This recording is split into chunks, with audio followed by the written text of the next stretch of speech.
maybe baby boomers really aren't all that similar. They may all be bad guitarists, but perhaps when we say baby boomer, what we're really saying is we don't have the foggiest idea what we're talking about because we actually haven't done any research. So if you're going to take a look at what a group of people are going to do, figure out who they are, what markets they're involved in, what their interests are, and kind of forget about their birthdays. Now, I may be missing something here because I'm talking about two people who were not born in Alberta. So maybe Albertan baby boomers are different. And yes, you know, Albertan baby boomers are different. But you know, they're different from the different other people who are also different. So the point of this is don't use birth dates. Take a look at who people are, what are they doing. The classic rule of marketing comes from this cartoon, where a cow says to another cow, I hate country music, I'm going to find a herd driven by hip-hop guys.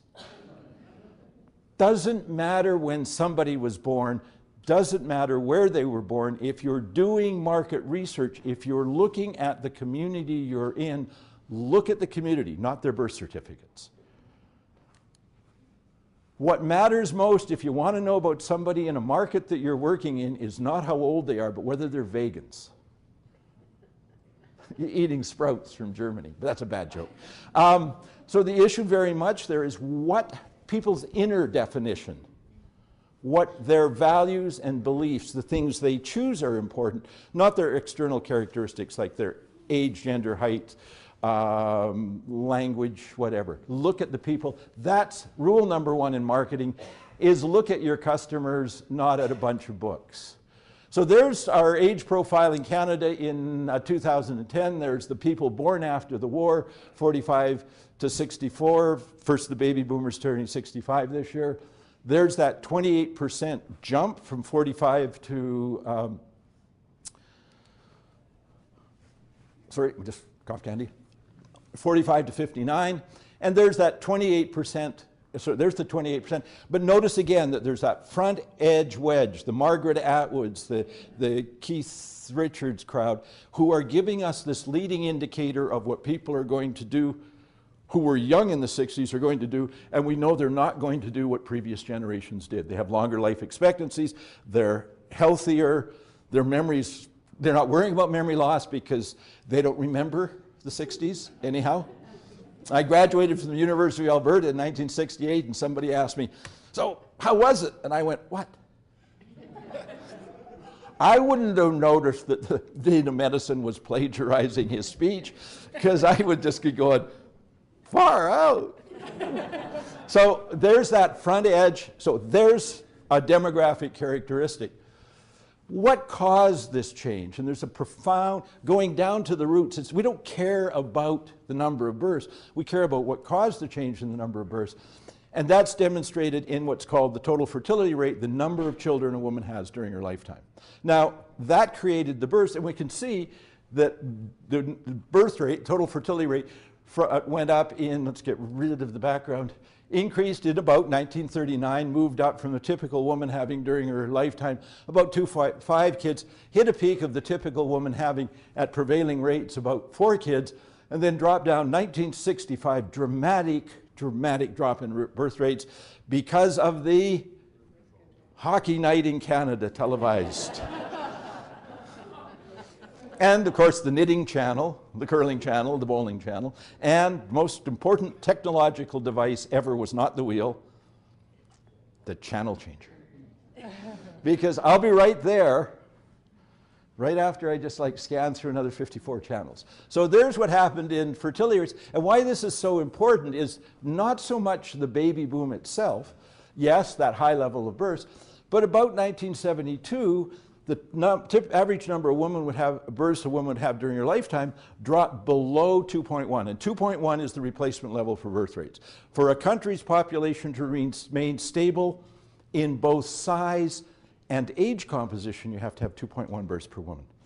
If you're above that, you'll have a population that is growing, but you'll also have a population that's growing younger because there'll be more kids than parents. Once you drop below that line, which we did 4 decades ago, You have a population that grows older because you have more parents than children, and you have a population without migration that will shrink. So what we have set ourselves up for in Canada as a whole, demographically, is we have had 4 decades where we didn't replace ourselves as people, but we also didn't replace ourselves in the labor force. So increasingly, our labor force strategy becomes a immigration strategy. Calgary is more visibly diverse than Montreal. And why is it more visibly diverse than Montreal? It's because you can actually get a job here.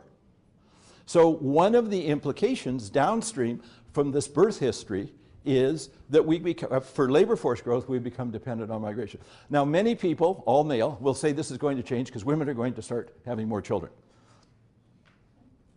Maybe, but how long does it take 40 years to change the demographic characteristic of a country?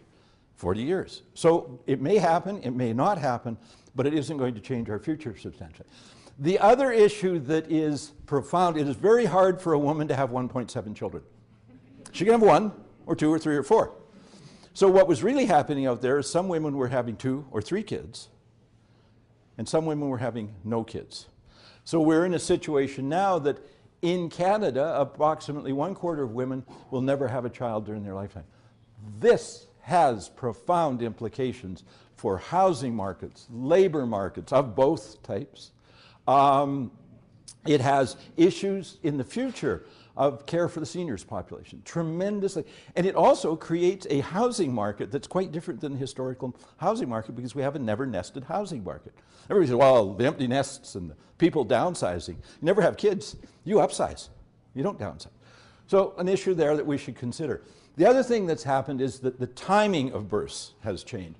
In 1961, most likely age of giving birth to a child, I always stumble on that, giving birth to a child. What else would you give birth to?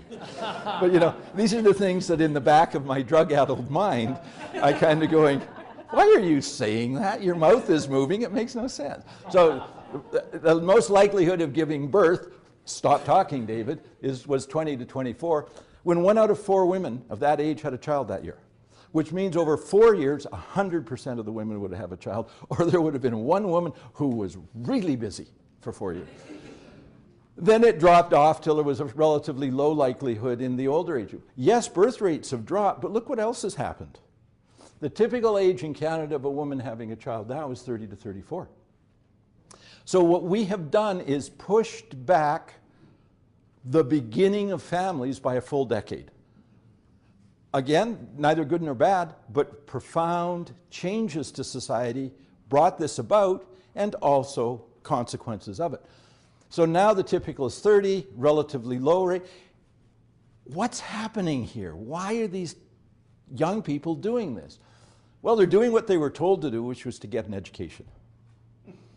And so if you tell your kids for 12 years they're going through school that they have to get an education, don't expect them to move out and give you grandkids when they're 17, because they're going to go and get an education. And so we see this increase in full-time school attendance. This is census data. The most recent 2000 was from 2000. Oh, I'm supposed to say that. Most of this data comes from the 2006 census, except other data that doesn't, and I'll tell you about that when we get there. This census, and it shows up to 2001. 2011 census should show us that full picture, but we know this is going on. So they're not having children. They're staying in the parental home. Look at this. Percentage of kids, 60% of the 20 to 24-year-olds in Canada are in their parents' home. 1/4 of the 25 to 29-year-olds are in their parents' home. So enormous growth in the number of kids at home. Doesn't that make you sad?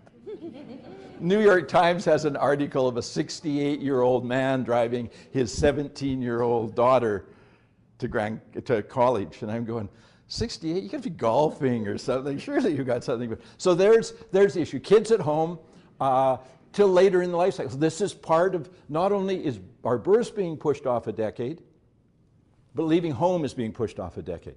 These are not families in conflict. These are families where people are sitting around listening to really bad music loudly because the parents burnt their ears out in '68, And young people always listen to bad music loudly, so it goes kind of. So what we take a look at is what's happened in our communities. Our communities have become home entertainment, houses full of home entertainment centers. Planners developed suburbs on the premise that kids would leave at 17 years of age. They're still there at age 25, and our suburban houses, our suburban areas, look like used car lots because there's mom's cars, dad's cars, and the kids' cars. And of course, kids' cars are the newest ones because mom and dad are feeding the kids, and the kids are going to college, maybe working part-time or going to university or SAIT or something.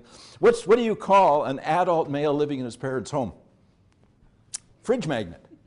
So there's the issue. Now, these kids, you know, they understand the purpose of getting ahead in life, so that when they leave in the winter, they do shovel their car out. This is last winter in Calgary. This has profound implications for your industry.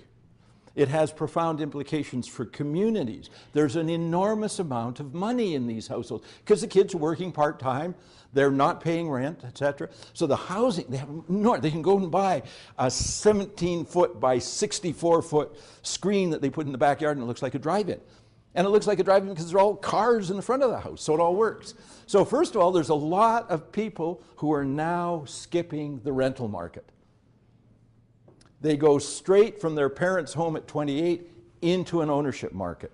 Parents help their kids buy the first place, so that these kids have way more money when they go to buy than we think they do.